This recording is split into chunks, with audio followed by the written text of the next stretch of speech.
अस्सलाम वालेकुम नाज़रीन, प्रोग्राम लॉ एंड ऑर्डर में आपको खुशामदीद कहते हैं। मैं हूं आपका होस्ट हमाद सरवर। नाज़रीन, पाकिस्तान में लाखों करोड़ों लोग ऐसे हैं जो कि किराए के मकान पे रहते हैं। काफ़ी लोग किराए के घरों पे रहते हैं, हर महीने किराया अदा करते हैं।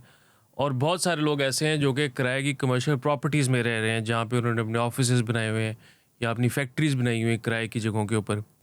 तो ये लोग किराया भी देते हैं हर महीने, मगर इनको सुकून नहीं मिलता। हमें हर जगह पे लड़ाई और झगड़े नज़र आते हैं।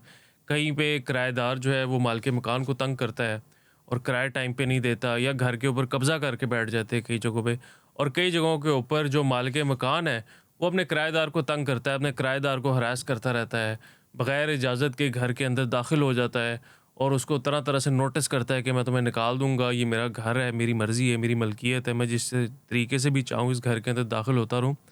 तो हमने यहाँ पे ये देखना है कि इस सारे तनाज़ुर के अंदर अब कानून क्या कहता है? लॉ इस हवाले से हमें क्या गाइडेंस देता है? कानून के अंदर किराएदार के लिए क्या राइट्स हैं और लैंडलॉर्ड के लिए क्या राइट्स हैं मालिक मकान के लिए? एक चीज़ मैं यहाँ पे क्लियर करता चलूँ कि लॉ इस हवाले से बहुत सिंपल है, बहुत ही ज़्यादा क्लियर है। हर सूबे के अंदर, पाकिस्तान के जितने सूबे हैं, हर सूबे का अपना एक एक्ट है और वो तकरीबन सारे मिलते-जुलते एक्ट्स हैं। उनकी क्लॉज़ेज़, उनकी प्रोविज़न सबकी सेम है। मगर क्योंकि लोगों की लाइल्मी इतनी ज़्यादा है इस मौज़ू से रिलेटेड, इसलिए लोगों को पता ही नहीं है। जब आप अपना घर किराए पे दे रहे होते हैं तो आप ऐसी गलतियाँ कर बैठते हैं जिसका फिर आपको ख़मियाज़ा भुगतना पड़ता है। या अगर आप कोई घर ले रहे हैं किराए के ऊपर, या कोई कमर्शियल प्रॉपर्टी आप किराए पे ले रहे हैं, तो आपको ये पता ही नहीं होता कि आपने पहले दिन से अपना रेंट एग्रीमेंट किस तरीके से बनाना है, या आपने किस तरीके से अपने मालिक मकान के साथ चलना है। और अगर वो आपको तंग करना शुरू कर दे तो फिर आपके पास क्या लीगल रेमेडीज़ हैं, आप किस तरीके से अदालत के अंदर जा सकते हैं, आपके पास क्या राइट्स हैं, ये लोगों को नहीं पता होता है, जिसकी वजह से लोग साल इस चीज़ के अंदर पड़े रहते हैं और तंग होते रहते हैं। और हमने इस तरह के भी काफ़ी सारे केसेस देखे हैं कि कोई किराएदार जो है जनाब, वो किसी घर के अंदर आया और जिस बंदे से उसने प्रॉपर्टी किराए पे ली थी आज से कोई 20-25 साल पहले, वो बंदा फ़ौत हो जाता है और उसके बाद जो किराएदार है वो घर के ऊपर कब्ज़ा करके बैठ जाते हैं और कई-कई साल वो उसी घर के अंदर बैठे रहते हैं। लोग केस करते रहते हैं, वो केस अदालतों के अंदर 5-5, 10-10 साल से लगे रहते हैं, मगर आपको घर अपना वापस नहीं मिलता। तो ये सारी चीज़ें, इनको हम डिस्कस करेंगे आज किराएदार के मामलात के अंदर। अगर आप कोई कमर्शियल प्रॉपर्टी ले रहे हैं या दे रहे हैं, या अगर आपके कोई घर जो है, ख़ास तौर पे घर की अगर आपकी कोई प्रॉपर्टी है जो आपने किराए पे ली है, या अगर आपने किराए पे किसी और बंदे को दी है, तो उसके अंदर क्या-क्या चीज़ें हैं जिनका आपने ख़्याल करना है और कानून उस हवाले से क्या कहता है।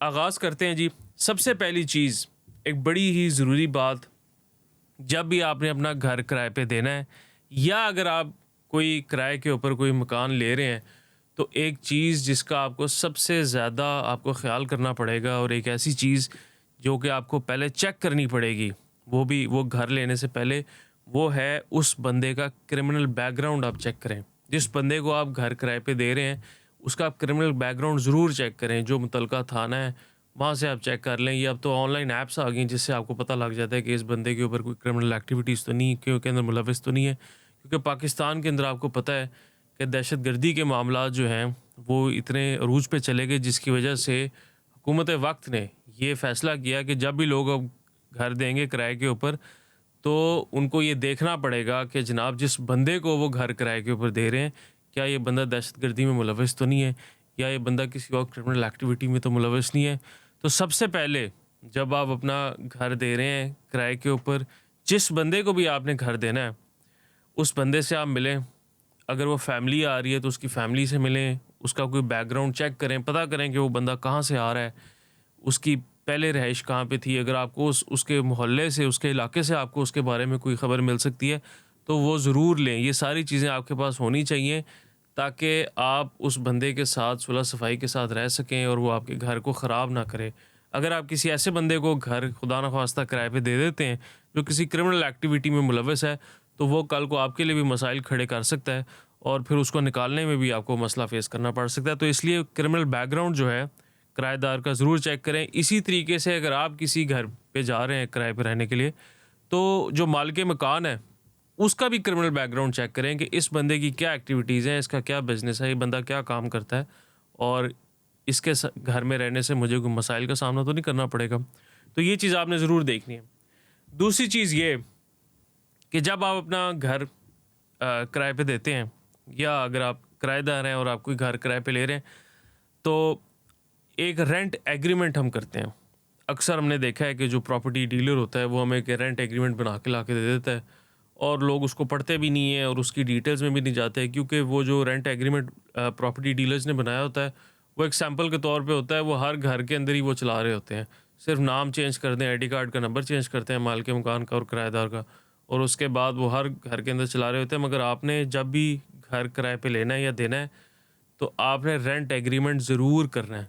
बेशक आप किसी बंदे को 2 माह के लिए घर दे रहे हैं, 1 माह के लिए दे रहे हैं, या अगर आपने किसी रिश्तेदार को दे रहे हैं या किसी दोस्त को दे रहे हैं, तो उसके साथ एक एग्रीमेंट आप ज़रूर करें। क्योंकि एग्रीमेंट के अंदर आप वो सारी चीज़ें लिख लेंगे, सारी जो राइट्स हैं, ड्यूटीज़ हैं, दोनों पार्टीज़ की आप उसके अंदर लिख लेंगे। सारी टर्म्स एंड कंडीशंस आपकी लिखी जाएँगी, ताकि कल को आपको कोई मसला फ़ेस ना करना पड़े। तो रेंट एग्रीमेंट जो है वो ज़रूर करें। रेंट एग्रीमेंट जो है ये राइटिंग में होना चाहिए, ठीक है। लोग अक्सर क्या करते हैं कि लोग ओरली रेंट एग्रीमेंट कर लेते हैं, यानी कि अगर कोई दोस्त था, कोई रिश्तेदार था, तो लोगों ने क्या किया कि जनाब उसको घर पे किराए पे दे दिया, ओरली दे दिया, सिर्फ ज़ुबानी कलामी, उसकी कोई लिखत पढ़त नहीं की। जब आप कोई चीज़ अपना घर ओरली दे देते हैं, या अगर आप कोई घर किराए पे ले लेते हैं बग़ैर रिटन एग्रीमेंट के, तो कल को अगर आपको कोई मसला बनता है और आप अदालत के अंदर जाते हैं, तो इसको साबित करना बड़ा मुश्किल हो जाएगा फिर आपके लिए कि ये जो घर था आपने इस बंदे को किराए पे दिया हुआ था। इसलिए जब भी आप अपनी कोई ज़मीन, कोई जगह अगर आप रेंट पे दे रहे हैं, लीज़ पे दे रहे हैं, तो उसका एग्रीमेंट ज़रूर करें। उसके अंदर 2 विटनेसेस होने चाहिए, आपके 2 गवाह होने चाहिए। अब यहाँ पे भी लोग एक गलती करते हैं गवाहों के तनाजुर में, कि जब भी आप किरायानामा लिखते हैं, तो जो प्रॉपर्टी डीलर होता है, जो प्रॉपर्टी एजेंट होता है, वो अपना नाम लिख देता है जी, विटनेस के तौर पे, गवाह के तौर पे। आपने उसका नाम नहीं लिखवाना, क्योंकि अगर कल को आपको कोई मसला बना और आपका ये केस जो है ये अदालत के अंदर गया, तो अदालत जो है वो फिर उनको बुलाएगी और वो फिर नखरे करते हैं, वो आते नहीं है। इसलिए आपने कोई 2 बंदे ऐसे तलाश करने हैं जो कि दोनों पार्टीज़ का एक-एक बंदा हो, जो उनका एतमाद का बंदा है, जो जिसका कोई ज़रा जिसकी कोई से भी होगी पार्टीज़ के लिए। आप इस तरह के बंदे उनको तलाश करें और उनका नाम लिखें, उनके साइन कराएँ, उनका थंब इम्प्रेशन वहाँ पे लगेगा। ये 2 गवाह जो हैं ये होना आपके ज़रूरी हैं। और इसके अलावा जो स्टैम्प पेपर है, अब यहाँ पे ये हम आगे जाके खैर डिस्कस करेंगे कि स्टाम्प पेपर जो जिसके ऊपर आपने रेंट एग्रीमेंट लिखना है वो कितने का होना चाहिए और वो किस तरह का होना चाहिए, हम आगे जाके डिस्कस करते हैं। मगर ये स्टैम्प पेपर की मालियत क्या होगी, ये 1000 रुपये का होगा, 10,000 का होगा, 15,000 का होगा, ये डिपेंड करता है कि रेंट एग्रीमेंट जो है वो कितना लंबा है और उसका ड्यूरेशन कितना ज़्यादा है। सो क्योंकि हमारे यहाँ नॉर्मली लोग क्या करते हैं कि 11 महीने का किरायानामा लिखते हैं, तो इसलिए वो कोई भी स्टाम्प पेपर लगा देते हैं। कोई 100 रुपये का लगा देता है, कोई 1000 का लगा देता है, कोई 1200 का लगा देता है।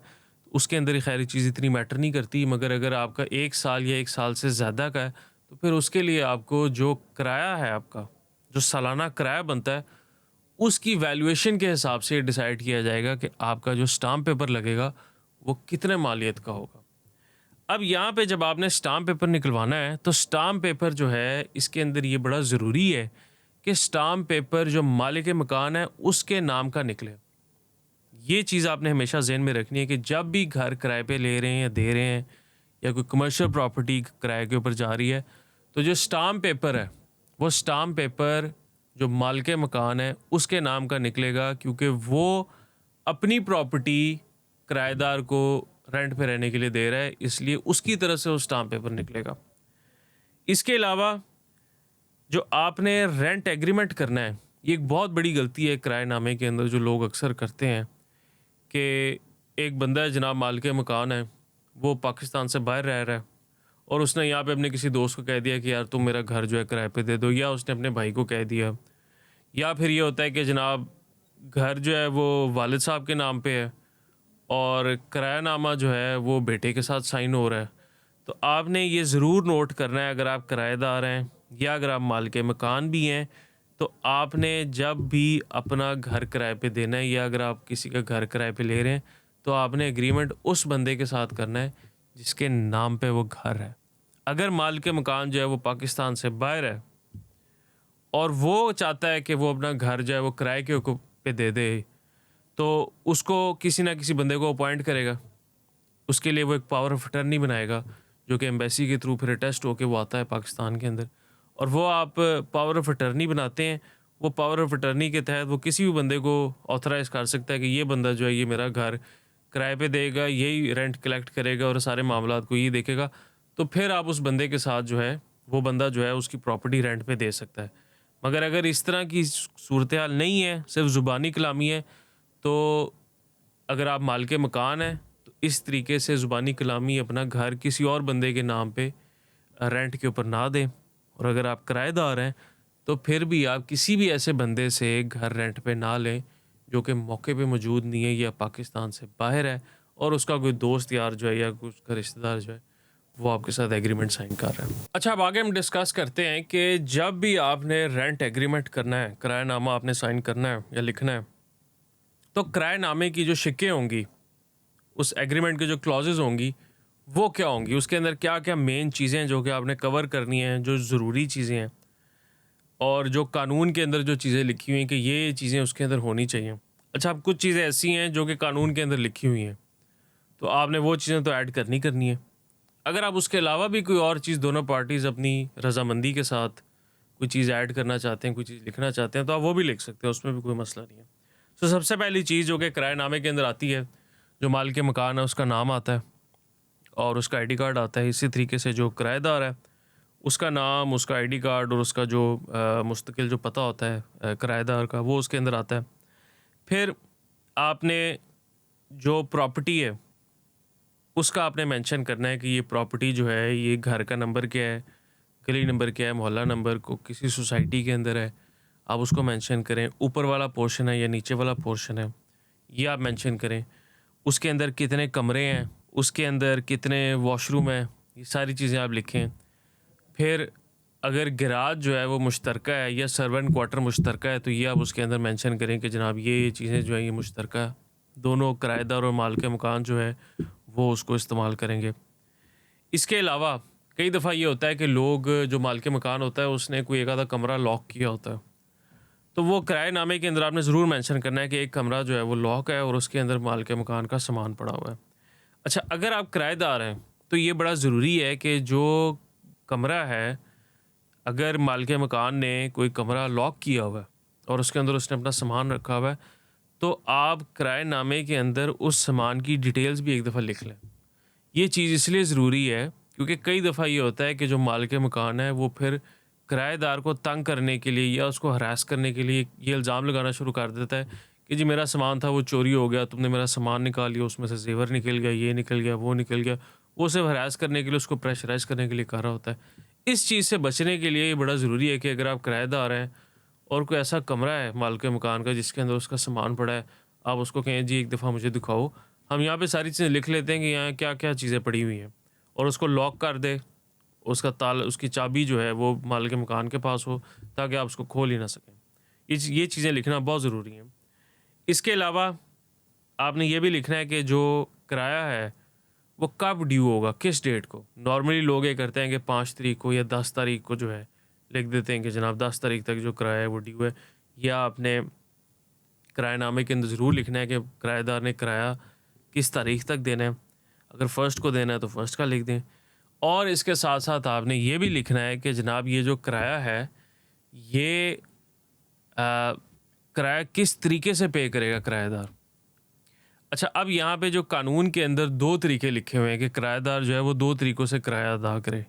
या तो वो बैंक ट्रांसफ़र करे या फिर वो कोई पे ऑर्डर दे। इसके अलावा और कोई दूसरा तरीका नहीं है, ठीक है? बैंक डिपॉज़िट करे या मनी ऑर्डर दे, ये 2 तरीके से लिखे हुए हैं कानून के अंदर। तो आपने जब भी किराया लेना है, तो किराएनामे के अंदर भी लिख दें कि जो किराएदार है वो किराया किस तरीके से देगा। वो ऑनलाइन ट्रांसफ़र करेगा, वो चेक देगा, वो किस तरीके से देगा। कैश की सूरत में आप किराया वसूल ना करें, क्योंकि कैश का जो किराया होता है, इसको कल को साबित करना बड़ा मुश्किल हो जाता है। अगर आप रसीद भी साइन कराएँगे या अगर आप हर दफ़ा आप उससे सिग्नेचर भी लेते रहेंगे, तो वो भी कोई बहुत स्ट्रॉन्ग एविडेंस नहीं है अदालत के अंदर साबित करने के लिए। और ये चीज़ किराएदार के लिए भी बड़ी अहम है। अगर आपने अपना कोई घर आपने कोई किराए पे लिया हुआ है, तो कोशिश करें कि आप कैश के थ्रू पैसे ना दें, किराया जो है आप कैश के थ्रू ना दें, क्योंकि कल को अगर मालिक मकान ने आपके ख़िलाफ़ कोई कार्रवाई करना चाही, तो आपके लिए बड़ा मुश्किल हो जाएगा अदालत में साबित करना कि आपने उसको पैसे दिए थे, क्योंकि आपने तो पैसे सारे कैश के अंदर दिए हुए हैं। तो इसलिए जब भी आप किराया दे रहे हैं, तो किराया जो है उसको ऑनलाइन ट्रांसफ़र करें, उसकी स्क्रीनशॉट अपने साथ रखें। और उसके अलावा अगर आपने अदालत में कल को साबित करना हो, तो फिर बैंक स्टेटमेंट भी निकल आती है, वहाँ से भी पता लग जाता है कि ये जो पैसे थे, ये इस तारीख को मालिक मकान को किराएदार ने दिए थे। इसके अलावा किराएनामे के अंदर आपने ये ज़रूर मेंशन करना है कि जो घर है या जो कमर्शियल प्रॉपर्टी है, वो किस मकसद के तहत दी जा रही है। इसका मकसद क्या है? रिहायशी मकसद है, कोई बंदा जो है यहाँ पे हॉस्टल बनाना चाहता है, कोई बंदा जो है वो यहाँ पे कोई ऑफ़िस बनाना चाहता है। किस चीज़ का ऑफ़िस बना रहा है जी यहाँ पे? कोई कंपनी का ऑफ़िस है या कोई लॉयर्स हैं जिनका दफ़्तर बन रहा है। ये सारी चीज़ें आपने उसके अंदर लिखनी है। इसके अलावा अगर मालिक मकान ये चाहता है कि वो किराएदार से अपना घर खाली करा दे, जब उसको चाहिए हो, जब उसको घर की ज़रूरत हो, तो ये चीज़ आपने किराए के अंदर लिखनी है, किराएनामे के अंदर लिखनी है कि मालिक मकान को जब अपने इस्तेमाल के लिए घर चाहिए होगा, तो वो किराएदार को 1 महीने का नोटिस दे के या 2 महीने का नोटिस दे के, जितना भी आप लिखना चाहते हैं, वो नोटिस दे के घर खाली करा सकता है। ये चीज़ आपने उसके अंदर एग्जैक्ट ये चीज़ उसके अंदर लिखना ज़रूरी है। 1 माह का नोटिस अक्सर हमारा स्टैंडर्ड है कि जी 1 माह का नोटिस होगा, वो 2 होना चाहते हैं, 3 होना चाहते हैं। जो कमर्शियल प्रॉपर्टी के ओनर्स हैं, उनको चाहिए कि वो 3 माह का नोटिस पीरियड लिखें, जो किराएदार हैं, क्योंकि ऑब्वियसली अगर मालिक मकान आपको 1 महीने पहले करेगा, नोटिस देगा, तो उस टाइम पे अपना पूरा दफ्तर एक जगह से दूसरी जगह शिफ्ट करना बड़ा मुश्किल हो जाता है।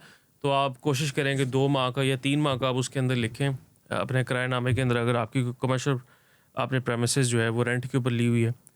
अच्छा, फिर इसके अंदर ये चीज़ लिखना बड़ा ज़रूरी है कि 1 महीने का नोटिस जो है जब मालिक मकान देगा, तो वो नोटिस किस तरीके से देगा?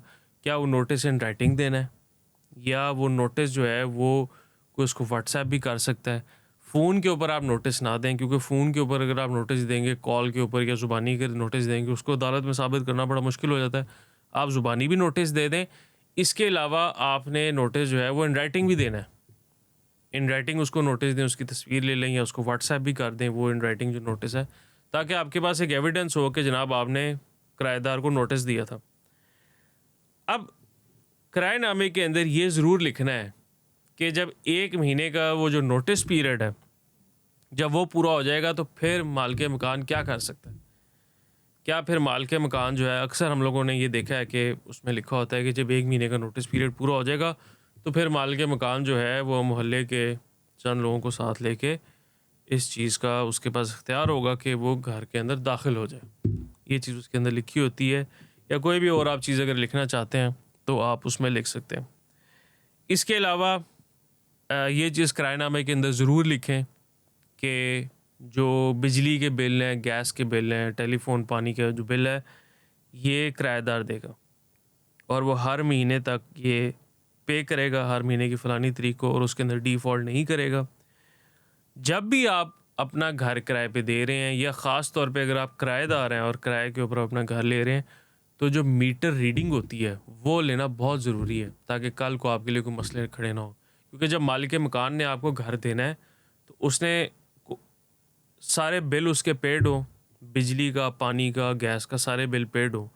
इसलिए मीटर रीडिंग ज़रूर लें, ताकि आपके पास एक एविडेंस हो कि जनाब हाँ जी, जब मैंने घर किराए पे लिया था फर्स्ट को या पहली को या 15 तारीख को मैं घर में शिफ्ट हुआ था, तो उस टाइम पे बिजली के मीटर की ये रीडिंग थी। ये चीज़ें आपके पास होना बहुत ज़रूरी है। इसके अलावा किराएनामे के अंदर ये ज़रूर मेंशन करें, अगर आप मालिक मकान है, कि जो किराएदार है वो मालिक मकान की मर्ज़ी के बगैर या उसकी इजाज़त के बगैर जो है, किसी भी तरह की तोड़ फोड़ नहीं कर सकता घर के अंदर। घर के दरवाजे वगैरह या दीवारें वगैरह वो चेंज नहीं कर सकता। फिर ये भी लिखें कि घर के अंदर कितने लोग रह रहे होंगे। एक अंदाज़ा नहीं होता, ऑब्वियसली ये तो नहीं होता कि अगर उससे ज़्यादा लोग आ जाएँ तो आप किराएदार को निकाल दें, मगर अगर फैमिली छोटी है तो आप एक लिख लें कि जनाब इतने लोग होंगे। इसके अलावा एक और चीज़ जो कि बड़ी इम्पॉर्टेंट चीज़ है, वो ये है कि जो किराएदार है वो इस प्रॉपर्टी को सब लेट नहीं कर सकता, यानी कि वो आगे किसी और को किराए पे नहीं दे सकता। ये चीज़ किराएनामे के अंदर लिखवानी बड़ी ज़रूरी है। हाँ, अगर उसका मकसद ही ये था कि वो घर किराए के ऊपर ले, वो कोई उसको हॉस्टल बनाना चाहता है या वो उस घर के अंदर जो है कोई उसके कमरे रेंट के ऊपर देना चाहता है, तो फिर तो ऑब्वियसली आप उसके अंदर ये क्लॉज़ मेंशन करेंगे कि ये जनाब ये जो घर है ये मैंने लिया है। किराएदार उसके अंदर ये लिखवाएगा कि ये घर मैंने लिया है और ये मैंने हॉस्टल बनाने के लिए लिया है, और हॉस्टल के फिर मैं आगे से लोगों को सब लीज़ भी करूँगा, सब लेट भी करूँगा। ये चीज़ जो है ये उसके अंदर लिखनी बड़ी ज़रूरी है। अब हम ये डिस्कस करते हैं कि कानून के अंदर मालिक मकान जो है उसकी क्या फ़राइज़ हैं जो कानूनी तौर पे हैं, जिसको पूरा करना उसके लिए कानून के अंदर उसके ऊपर ये लाजिम है कि वो इन चीज़ों को ज़रूर पूरा करे। उसके अंदर सबसे पहली चीज़ ये है कि उसने एक सर्टिफाइड कॉपी जो है रेंट एग्रीमेंट की वो उसने देनी है किराएदार को। तो ओरिजिनल जो एग्रीमेंट होता है किराए का वो मालिक मकान के पास होता है और उसकी कॉपी जो है वो किराएदार को देनी है उसने। दूसरी चीज़ ये है कि किराएनामे के अंदर ये भी लिखवाएं कि मालिक मकान जो है उसके ऊपर ये लाजिम है कि उसने कोई ना कोई रिपेयर वर्क करवा के देना है किराएदार को। अब ये चीज़ बड़ी ज़रूरी है। हम अक्सर रेंट एग्रीमेंट के अंदर किराएनामे के अंदर ये लिखवाते हैं कि पेंट और पॉलिश की जो है कोई गारंटी नहीं होगी, वो ख़राब हो सकता है, किराएदार उसको ख़राब कर सकता है। मगर ये चीज़ 1 साल के अरसे तक ही होती है कि 1 साल से पहले अगर किराएदार घर छोड़ के जाएगा तो वो फिर पेंट और पॉलिश करवा के देगा। अगर वो 1 साल के से ज़्यादा उसने रह लिया तो फिर पेंट और पॉलिश तो ख़राब होनी ही होनी है। ये चीज़ क्लियरली आप किराएनामे के अंदर आपने लिखवानी है। और अगर आप चाहते हैं कि मालिक मकान जो है वो कोई रिपेयर वर्क करवा के दे, बिलफ़र्ज़ अगर घर के अंदर सलाबा आ गया घर की दीवारों के अंदर, तो ये किराएदार ने तो नहीं करवाना, क्योंकि ये तो उस प्रॉपर्टी का एक स्ट्रक्चरल फॉल्ट है। वो उस बिल्डिंग का मसला है कि उसके अंदर से सलाबा निकला है, इसमें किराएदार की तो कोई गलती नहीं है। या अगर उसके अंदर उसके कोई दीवार उसकी टूटना शुरू हो गई है बग़ैर किराएदार की गलती की वजह से, तो उसमें किराएदार का तो कोई नुकसान नहीं है। तो इस तरह की जो चीज़ें होती हैं इसको आप किराएनामे के अंदर ज़रूर लिखवाएँ कि ये जो मालिक मकान है ये उसकी ज़िम्मेदारी है कि वो इस तरह के रिपेयर वर्क करेगा, और ये कानून के अंदर भी लिखा हुआ है कि मालिक मकान ने ये रिपेयर वर्क करवा के देने हैं। फिर मालिक मकान के ऊपर जो रिस्पॉन्सिबिलिटी है वो है टैक्स देना। घर के जितने टैक्सेस आएंगे, प्रॉपर्टी टैक्स, अब जब आपने घर किराए के ऊपर दिया होता है तो उसका प्रॉपर्टी टैक्स भी इंक्रीज़ हो जाता है, क्योंकि फिर आप उस घर से आप इनकम जनरेट कर रहे हैं तो उसका जो टैक्स होता है वो बढ़ जाता है। अगर आपको वो जो भी नोटिस आते हैं सालाना जो टैक्स वालों की तरफ से आते हैं कि प्रॉपर्टी टैक्स के, वो मालिक मकान ने देना है, वो किराएदार उसको अदा नहीं करेगा और ना ही उसके ऊपर ये लाजिम है। इसके अलावा मालिक मकान जो है उसको उसके ऊपर ये लाजिम है कि वो किसी भी तरह की जो यूटिलिटी है उसको रोक नहीं सकता, यानी कि बिजली का मीटर नहीं कटवा सकता, वो गैस का मीटर और पानी का जो मीटर है वो उसको नहीं रोक सकता। फिर जो मालिक मकान है वो किराए के घर में जो उसने किराए पे जो घर दिया हुआ है वो बग़ैर नोटिस के उसमें दाखिल नहीं हो सकता, यानी कि वो किराएदार की इजाज़त के बगैर, उसको एक नोटिस दिए बगैर वो घर के अंदर दाखिल नहीं हो सकता। ये चीज़ भी कानून के अंदर बड़ी क्लियरली लिखी हुई है। इसके अलावा कानून ये कहता है कि अगर मालिक मकान अपनी ये जो ऑब्लिगेशंस हैं, जो उसके फ़राइज़ हैं, जो कि भी हमने डिस्कस किए हैं, अगर वो उनमें से किसी को भी पूरा नहीं करता तो फिर किराएदार जो है वो रेंट ट्रिब्यूनल में जा सकता है और वो अदालत से जाके रिलीफ क्लेम करेगा। एक वक्फ़ा लेते हैं जी, और वक्फ़े के बाद हम ये डिस्कस करेंगे कि जो किराएदार है उसके ऊपर क्या क्या फ़राइज़ हैं, जो कि कानून के अंदर उसके ऊपर क्या क्या ऑब्लिगेशंस हैं, उसको पूरा करना लाजिम है। एक ब्रेक लेते हैं और उसके बाद आपसे मिलते हैं।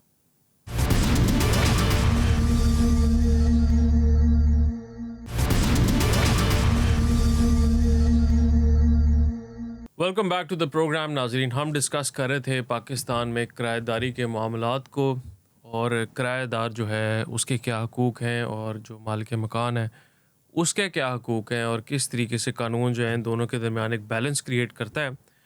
तो अब हम डिस्कस करते हैं कि जो किराएदार है उसके क्या फ़राइज़ हैं लॉ के अंदर, उसके ऐसी कौन सी ऑब्लिगेशंस हैं जो कि किराएदार के लिए लॉ डिफ़ाइन करता है, जिनको सबसे पहली चीज़ जो कि लॉ बताता है हमें वो ये है कि जनाब जो किराएदार है उसने किराए के मकान को उसी हालत में रखना है जिस हालत में उसको दिया गया था, यानी कि उसके अंदर कोई तोड़ फोड़ नहीं करनी उसने। हाँ, थोड़ी बहुत ही कमी बेशी आ सकती है, ऑब्वियसली दीवारें ख़राब होंगी, पेंट ख़राब हो सकता है। लॉ के अंदर जो लफ्ज़ इस्तेमाल हुआ है वो है except for normal wear and tear.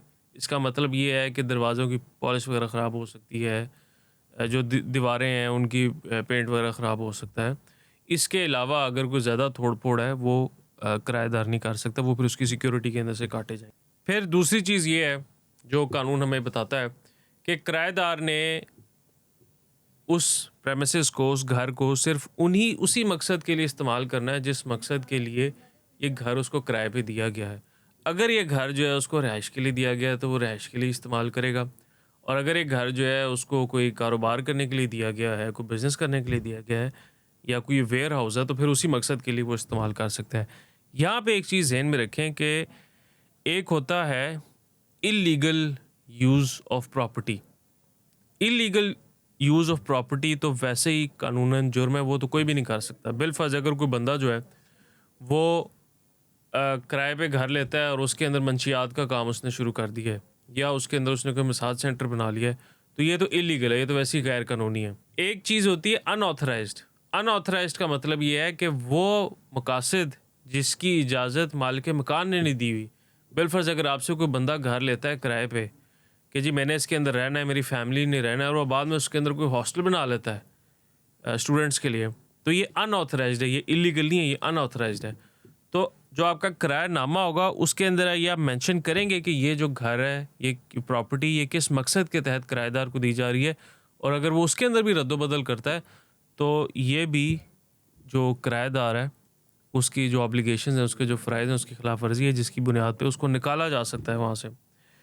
तीसरी चीज़ जो कि कानून एक ऑब्लिगेशन डालता है किराएदार के ऊपर, वो है कि जनाब उसने मालिक मकान को इजाज़त देनी है कि वो कभी भी किसी भी टाइम घर के अंदर दाखिल हो सकता है, एक नोटिस दे के, ताकि वो घर की इंस्पेक्शन कर सके।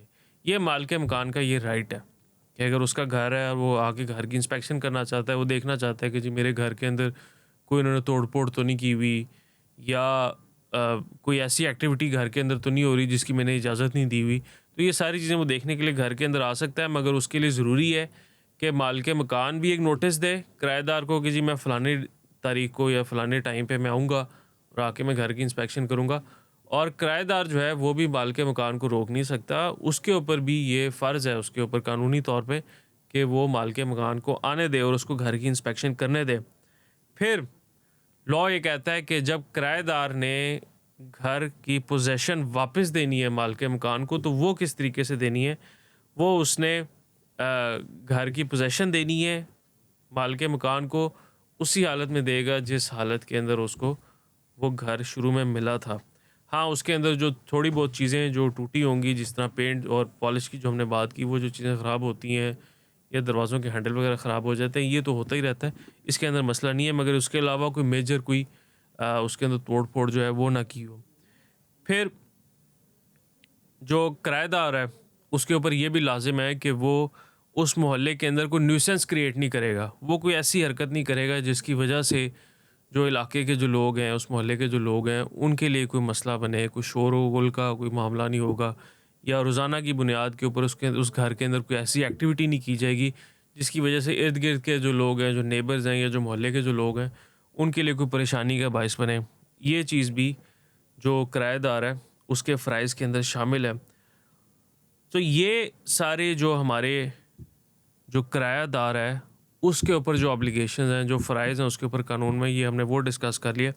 अब हम डिस्कस करते हैं कि जो रेंट डीड होती है, जो किरायानामा होता है, उसकी रजिस्ट्रेशन किस तरीके से करवानी है। ये चीज़ बड़ी ज़रूरी है क्योंकि ये एक ऐसी गलती है जो कि अक्सर लोग करते हैं जिसकी वजह से उनको बहुत ज़्यादा परेशानी का सामना करना पड़ता है। रेंट डीड रजिस्ट्रेशन जो है ये 2 तरह की रजिस्ट्रेशंस हैं। एक रजिस्ट्रेशन जो है आपने किराएनामे की करानी है सब रजिस्ट्रार के पास, जो रेंट ट्रिब्यूनल का जो रेंट का जो रजिस्ट्रार होता है, रेंट रजिस्ट्रार भी कहते हैं उसको, सब रजिस्ट्रार भी उसको कहते हैं। उसके पास आपने जो मालिक मकान है ये उसके ऊपर लाजिम है कि वो किराएनामे को वहाँ पे रजिस्टर कराएगा, वो किरायानामा अपना वहाँ पे लेके जाएगा। उसके बाद उसका एक रजिस्टर होता है जिसके अंदर मालिक मकान और किराएदार जो होता है उसके पर्टिकुलर्स लिखे जाते हैं, उसका नाम, उसका पता, आईडी कार्ड नंबर ये दाखिल किया जाता है और उसके ऊपर जो है सब रजिस्ट्रार वो अपनी स्टैम्प वगैरह लगा देता है और वो जो ओरिजिनल होती है वो वापस कर दी जाती है उसको लैंडलॉर्ड को, जो मालिक मकान है, और मालिक मकान जो है वो उसकी कॉपी करा के किराएदार को भी दे देता है। तो ये जो है ये करना बहुत ज़रूरी है। अब हमारे लोग क्या करते हैं पाकिस्तान के अंदर, लोग टैक्स से बचने के लिए, क्योंकि जब आप सब रजिस्ट्रार के पास इसकी रजिस्ट्रेशन करवाएंगे तो उसका एक टैक्स देना पड़ता है, वो कोई बहुत ज़्यादा नहीं होता, वो जो किराए की जो एनुअल अमाउंट होती है उसको देख के निकाला जाता है, उसका 1% होता है जो कि आपने पे करना होता है, इसके अलावा और कोई ज़्यादा नहीं है। तो लोग क्या करते हैं कि लोग उस रजिस्ट्रेशन से बचने के लिए और उस टैक्स से बचने के लिए लोग 11 महीने का किरायानामा लिखवा लेते हैं। अब जब आपने 11 महीने का किरायानामा लिखवा लिया तो कानून के अंदर 11 महीने का जो किरायानामा है उसकी रजिस्ट्रेशन कराना लाजिम नहीं है, क्योंकि रजिस्ट्रेशन सिर्फ उस किरायानामे की होगी जो कि साल का हो या साल से ज़्यादा का हो। तो लोग क्या करते हैं कि जनाब वो 11 महीने का किरायानामा कर लेते हैं और उसकी रजिस्ट्रेशन करवाने की ज़रूरत नहीं पड़ती। मगर इसके अंदर मसला क्या आएगा? मसला इसके अंदर ये आएगा कि जब फिर दोनों पार्टीज़ में कोई ऐसी लड़ाई हो जाए जिसके ऊपर कोई सुलह सफाई नहीं हो सकती, तो कोई एक पार्टी अब जब रेंट ट्रिब्यूनल के अंदर जाएगी अगली पार्टी के ख़िलाफ़ केस लेके, या अगर आपका घर है और आप रेंट ट्रिब्यूनल के अंदर जाएंगे किराएदार को वहाँ से बेदखल करने के लिए, वहाँ से निकालने के लिए, तो फिर आपको वहाँ पे एक फ़ाइन पे करना पड़ेगा जो कि 10% है। अगर मालिक मकान रेंट ट्रिब्यूनल में जाएगा तो वो 10% पे करेगा, और अगर किराएदार जाएगा तो वो फिर जो सालाना जो रेंट होता है, जो एनुअल रेंट होता है, उसका 5% जो होता है वो पे करेगा एज़ फ़ाइन और इन रेंट ट्रिब्यूनल। और यहाँ पे मैं एक चीज़ ये भी मेंशन करता चलूँ कि ये जो फ़ाइन है ये हर एप्लीकेशन पे फिर पे करना पड़ता है। अगर आपने एक केस लेके गए हैं अदालत के अंदर रेंट ट्रिब्यूनल में, तो आप 5% या 10% पे करेंगे, डिपेंड के कौन सी पार्टी जा रही है। और अगर आप फिर कोई महीने दो बाद दोबारा कोई नई एप्लीकेशन अदालत के अंदर लेके जाएंगे तो ये फ़ाइन आपको दोबारा पे करना पड़ेगा। इसलिए लोग इन पैसों से बचने के लिए, ये जो टैक्स के जो पैसे हैं 1%, इससे बचने के लिए लोग अपना रेंट एग्रीमेंट रजिस्टर नहीं करवाते, जिसकी वजह से फिर उनको बहुत सारे मसाइल का सामना करना पड़ता है। और इसके अंदर एक और भी मसले क्रिएट होते हैं। जब आप 11 महीने का एग्रीमेंट लिखवाते हैं तो उसकी वजह से भी बड़े मसाइल क्रिएट होते हैं। अभी हम आगे डिस्कस करते हैं कि वो क्या मसाइल हैं। मगर ये बड़ा ज़रूरी है कि लोग रेंट एग्रीमेंट जो है उसको सब रजिस्ट्रार के पास रजिस्टर कराएं। एक तो ये रजिस्ट्रेशन है जी। दूसरी जो रजिस्ट्रेशन है जो कि बड़ी अहम है वो है पुलिस के पास। ये जो रजिस्ट्रेशन है ये इतनी ज़्यादा अहम है कि 2018-19 के अंदर जब इमरान खान साहब की हुकूमत थी तो उस टाइम पे एक बहुत ही मशहूर सियासतदान जो कि अब लाखों प्यारे हो चुके हैं, उनके ख़िलाफ़ रेंट लॉज के तहत FIR कट चुकी है उनके ख़िलाफ़, क्योंकि उन्होंने रजिस्ट्रेशन नहीं कराई थी। वो किराए के घर मकान पे कहीं पे रह रहे थे और उन्होंने पुलिस के अंदर रजिस्ट्रेशन नहीं कराई, जिसके ऊपर उनके ऊपर FIR हो गई थी और उनको हथकड़ियाँ लगीं। बाद में ये साहब जो हैं ये मशीर भी बने हैं वज़ीर आज़म के। तो ये इतनी ये सख्त और ये कानून है कि जिसकी इतनी ज़्यादा इसको लागू किया जाता है कि इतनी मशहूर व मारूफ शख्सियात जो हैं उनके ख़िलाफ़ भी FIR हो सकती है। तो पुलिस के अंदर रजिस्ट्रेशन कराना बहुत ज़रूरी है। अगर आप टेनेंट एग्रीमेंट की, रेंट एग्रीमेंट की पुलिस में रजिस्ट्रेशन नहीं कराते तो इस पे FIR हो सकती है, इस पे FIR बन सकती है। अब पुलिस में रजिस्ट्रेशन कराना ज़रूरी क्यों है? क्योंकि आपको जिस तरह मैंने पहले बताया कि पाकिस्तान में दहशतगर्दी के बड़े मामलात हैं। इसके अलावा क्रिमिनल जो हैं वो कई दफ़ा जाके किसी जगह पे घर किराए पे ले लेते हैं और बाद में फिर उनको ट्रेस करना बड़ा मुश्किल हो जाता है, और वो एक मोहल्ले में, एक सोसाइटी में रह के बहुत सारी वो इन्वेस्टिगेशन करते रहते हैं अपनी कोई भी इलीगल एक्टिविटी करने के लिए। तो उस कॉन्टेक्स्ट में बड़ा ज़रूरी है कि आप उस रेंट एग्रीमेंट को उसकी पुलिस में रजिस्ट्रेशन कराएं। ये बहुत आसान है। ये आप इसके लिए आप जो करीबी आपका जो थाना जो लगता है आपको, आप वहाँ पे भी जा सकते हैं, या फिर आप इसको ऑनलाइन भी करा सकते हैं। पंजाब पुलिस का टेनेंट रजिस्ट्रेशन सिस्टम है जहाँ पे आपको ओरिजिनल आपको आईडी कार्ड की कॉपी दिखानी देनी होती है उनको, मालिक मकान की भी, किराएदार की भी। रेंट एग्रीमेंट जो है आप उसके ऊपर अपलोड करते हैं, और इसके अलावा तस्वीर चाहिए होती है मालिक मकान की, और किराएदार की तस्वीर होती है वहाँ पे। तो उसकी बुनियाद के ऊपर आपकी रजिस्ट्रेशन हो जाती है। अगर आप ये रजिस्ट्रेशन करवा लेंगे तो आप एक तो आप वो एफआईआर वाले मामलात से आप बच जाएंगे, पुलिस आपके ख़िलाफ़ कोई कानूनी कार्रवाई नहीं कर सकेगी। और दूसरी चीज़ ये कि आप मालिक मकान के लिए बड़ी आसानी हो जाएगी कि उसको श्योरिटी मिल जाएगी कि जिस बंदे को उसने घर अब दिया है किराए पे, तो ये बंदा जो है ये किसी क्रिमिनल एक्टिविटी में इन्वॉल्व नहीं है, या ये कोई दहशतगर्द नहीं है। क्योंकि अगर कोई ऐसी मामलात होता है तो फिर उस क्रिमिनल केस के अंदर भी पुलिस मालिक मकान को भी मुलव्वस कर लेती है। अच्छा, अब हम ये देखते हैं कि अगर आपका रेंट एग्रीमेंट जो है वो एक्सपायर हो गया तो फिर आपने क्या करना है। ये चीज़ बड़ी अहम है। जब आपका रेंट एग्रीमेंट एक्सपायर हो जाता है, बिलफर्ज अगर आपने 11 महीने का रेंट एग्रीमेंट साइन किया था, तो अब यहाँ पे किराएदार के लिए बड़ा मसला है। अगर आप 11 महीने का रेंट एग्रीमेंट करते हैं तो किराएदार के लिए बड़ा मसला है, क्योंकि जब आपके 11 महीने पूरे हो गए तो उसके बाद रेंट एग्रीमेंट ख़त्म हो चुका है। फिर मालिक मकान जो है वो किसी भी टाइम पे आपको निकाल सकता है। आपके पास कोई कानूनी प्रोटेक्शन नहीं रही, क्योंकि आपका रेंट एग्रीमेंट ख़त्म हो गया है। अब मालिक मकान किसी भी टाइम पे चाहे वो आपको नोटिस दे, या जिस तरीके से भी उसने करना है वो आपको घर से बेदखल कर देगा। क्योंकि फिर आपका जो रेंट एग्रीमेंट है वो मंथली बेसिस पे चला जाता है। आप किराया देते हैं, आपका 1 महीने का एक्सटेंड हो जाता है, किराया देते हैं 1 महीने का एक्सटेंड, वो उस तरीके से चलता रहता है। वो जिस महीने में फिर मालिक मकान चाहे आपको, वो आपको कह देगा कि जी आप घर खाली कर दें, और आपको घर खाली करना पड़ेगा। सो इसलिए बड़ा ज़रूरी है कि एक तो आप जब भी रेंट एग्रीमेंट कर रहे हैं, कोशिश करें कि 2-3 साल का करें या उस अरसे के लिए करें जिस अरसे के लिए, जितनी टाइम पीरियड के लिए आपने रहना है, ताकि आपके पास लीगल प्रोटेक्शन भी हो, और मालिक मकान भी जो है वो बिला वजह आपको उस घर से बेदखल ना कर सके। और अगर आपने 11 माह का भी रेंट एग्रीमेंट किया था या साल का भी किया था, और साल पूरा हो गया, तो अगले साल नया एग्रीमेंट कर लें आप उसके साथ। उसी तरीके से एग्रीमेंट करें, वही क्लॉजेज़, वही किराया, जो भी एडवांस सिक्योरिटी जो भी आपने दी थी वो आप दोबारा उसके अंदर लिखेंगे, और वो आपका एग्रीमेंट जो है दोबारा हो जाएगा। उसको ओरली ना चलाएं उस एग्रीमेंट को। लोग अक्सर ये गलती करते हैं कि एक दफ़ा एग्रीमेंट कर लिया और उसके बाद फिर 2-2 3-3 साल उसी एग्रीमेंट को ओरली चलाते रहते हैं कि जी बस ठीक है, आपको किराया मिल रहा है, आप ले रहे हैं, मालिक मकान को किराया मिलता रहता है और वो करता रहता है। अगर आप इस तरीके से चलते रहेंगे, कल को जब आप अदालत में जाएंगे तो फिर आपके लिए मसले क्रिएट हो सकते हैं। ये किराएदार के लिए भी होंगे और मालिक मकान के लिए भी हो सकते हैं। इसलिए अपनी सेफ्टी ज़रूर करें, इसको एक्सटेंड करें, इन राइटिंग एक्सटेंड करें। एक स्टाम्प पेपर जितने का आपने पहले मलकियत का लिया था वो लेके उसी एग्रीमेंट को दोबारा आप एक्सटेंड करा लें। और ख़ास तौर पे अगर आपकी कोई कमर्शियल प्रॉपर्टी है, कोई आपने दफ्तर बनाया है या आपने कोई फैक्ट्री बनाई है किसी जगह पे, और आपने वो रेंट के ऊपर वो जगह ली हुई है, तो फिर उसको एग्रीमेंट को ओरली ना चलाएं। अगर वो एक्सपायर हो गया साल बाद, तो उसको दोबारा इन राइटिंग उसको एक्सटेंड करें। या अगर आप कोई प्रॉपर्टी ले ही रहे हैं, कमर्शियल प्रॉपर्टी ले रहे हैं अपने कारोबार चलाने के लिए, तो उसमें 1 साल का एग्रीमेंट ना लिखवाएं, वो कम से कम 3-4-5 साल का एग्रीमेंट लिखवाएं, जितनी देर भी आपने वहाँ पे रहना है। क्योंकि कमर्शियल प्रॉपर्टी को मूव करना और एक दफ़ा वो एक्सपायर हो जाए, उस एग्रीमेंट को फिर छोड़ के किसी नई जगह पे जाके रहना और वहाँ पे अपना दफ्तर सेट करना, ये बड़ा मुश्किल होता है लोगों के लिए। इसलिए आप अपनी प्रोटेक्शन, अगर आप किराएदार हैं तो अपनी प्रोटेक्शन पूरी करें, और जितना मैक्सिमम पीरियड आपको चाहिए वहाँ पे रहने के लिए, वो उसको पूरा करें और वो लिखें आप अपने किराएनामे के अंदर।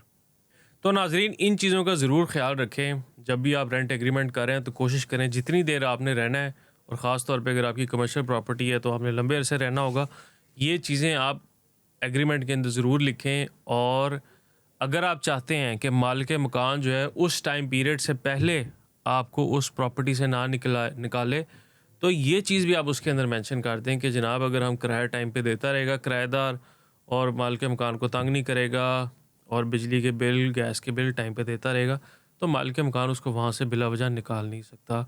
ये चीज़ आप उसके अंदर ज़रूर मेंशन करें ताकि आपकी भी सेफ्टी हो जाए। सो ये हम लोगों ने कुछ चीज़ें डिस्कस की हैं रेंट एग्रीमेंट से रिलेटेड, कि रेंट एग्रीमेंट किस तरीके से लिखना है, उसके क्या शिक्कें होंगी रेंट एग्रीमेंट की, क्या क्या चीज़ें आपने उसके अंदर ऐड करनी है, मालिक मकान के क्या फ़राइज़ हैं जिन चीज़ों को पूरा करना उसके लिए, कानूनन उसके लिए फ़र्ज़ है, किराएदार के क्या फ़राइज़ हैं, और जो सबसे इम्पॉर्टेंट चीज़ जो कि हमने डिस्कस की है कि जो रेंट डीड है उसकी रजिस्ट्रेशन कराना सब रजिस्ट्रार के पास भी, और उसके अलावा जो पुलिस है थाने के अंदर उसकी रजिस्ट्रेशन कराना, ये कितना ज़्यादा ज़रूरी है। ये है जी हमारा आज का शो, जिसके अंदर हमने काफ़ी इंपॉर्टेंट चीज़ें डिस्कस की हैं इस प्रोग्राम के अंदर।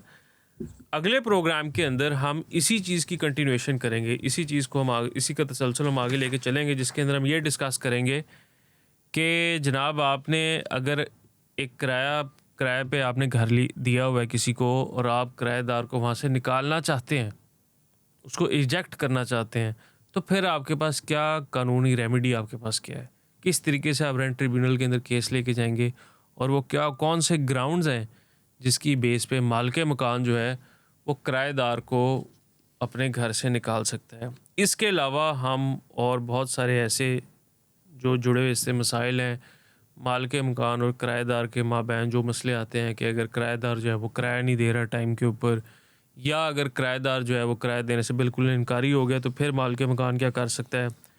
और अगर मालिक मकान और किराएदार के अंदर कोई ऐसी लड़ाई हो गई है जिसकी वजह से किराएदार जो है वो जनाब घर के ऊपर कब्ज़ा करके बैठ गया है, क्योंकि अक्सर हमने इस तरह के केसेस देखे हैं कि 15-15, 20-20 साल से जो किराएदार है वो घर के ऊपर कब्ज़ा करके बैठा हुआ है, ना किराया दे रहा है और ना घर खाली कर रहा है, और लोगों को फिर समझ नहीं आती कि किस तरीके से हमने अपने अपने घर का कब्ज़ा छुड़ाना है। तो इस तरह के केसेस किस तरीके से डील करने हैं, इसको भी हम डिस्कस करेंगे।